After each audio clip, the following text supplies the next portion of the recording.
আসসালামু আলাইকুম বন্ধুরা, আমি আজকে নিয়ে চলে এসেছি কলিজি কষা রেসিপি। দেখুন রেসিপিটা কী করে করছি, যেটাকে বাংলাতে মাটিয়া বলে। মাটিয়া এবং স্টোমাক, যে মুরগির চিকেনের যে স্টোমাক, ওইগুলো কিন্তু রেসিপি। এগুলো কিন্তু খেতে দারুণ লাগে। দেখুন প্রথমে কী করে করছি। প্রথমে আমি নিয়ে নিচ্ছি কড়াতে, এখানে সরষা তেল নিয়েছি। এটা কিন্তু সরষা তেল দিয়ে রান্না করলেই বেশি টেস্টি হয়। তারপর নিয়ে নিলাম আলু আমি নিয়ে ভেজে নিচ্ছি। আলুটা আমাদের বাড়িতে যেহেতু সবাই পছন্দ করে, তার জন্য আমি প্রত্যেকটা তরকারিতে কিন্তু আলু দিই। এতে আলু কিন্তু না দিয়ে এমনি কষা করলে কিন্তু বেশি টেস্টি হয়। তবে আলু সবাই পছন্দ করে বলে আমি এখানে আলুও দিয়ে দিয়েছি। আলুটাকে আমি আগে ভেজে নিচ্ছি।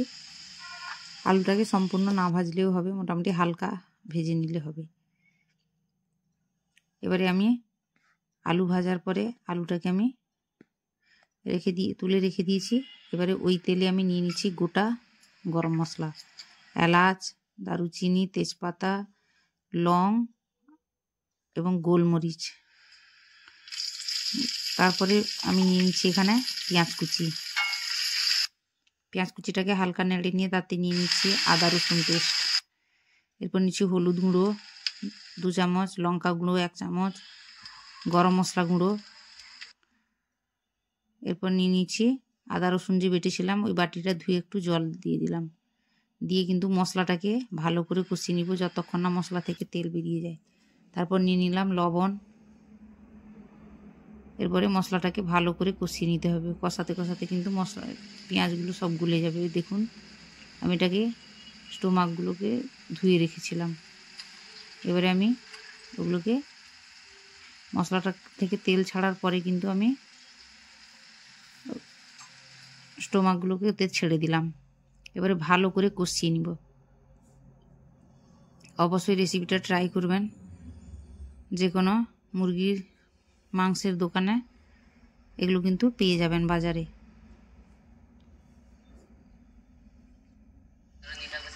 এরপরে দেখুন ভালো করে কষিয়ে নিয়ে তারপরে আমি দিয়ে দিচ্ছি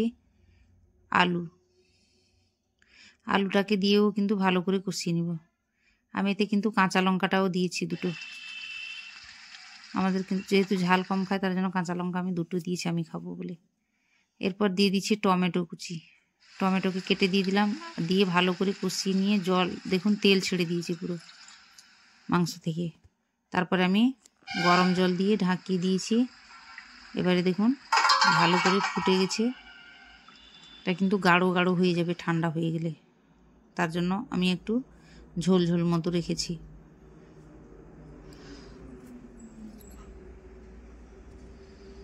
অবশ্যই রেসিপিটা ট্রাই করবেন। এরপর দিয়ে দিচ্ছি ভাজা জিরা গুঁড়ো। ভাজা জিরাকে ভেজে নিয়ে শুকনো খোলায় তারপরে আমি ভেজে দিয়ে দিয়েছি। এই রেসিপিটা ভালো লাগলে লাইক করুন, কমেন্ট করুন, শেয়ার করুন, সাবস্ক্রাইব অবশ্যই করবেন। নিচে দেওয়া বেল আইকনটি ক্লিক করবেন নতুন নতুন রেসিপি পাওয়ার জন্য। এবং ভিডিওটা কেমন হয়েছে অবশ্যই পুরো ভিডিওটা দেখার পরে কমেন্ট করে জানাবেন। Thank you.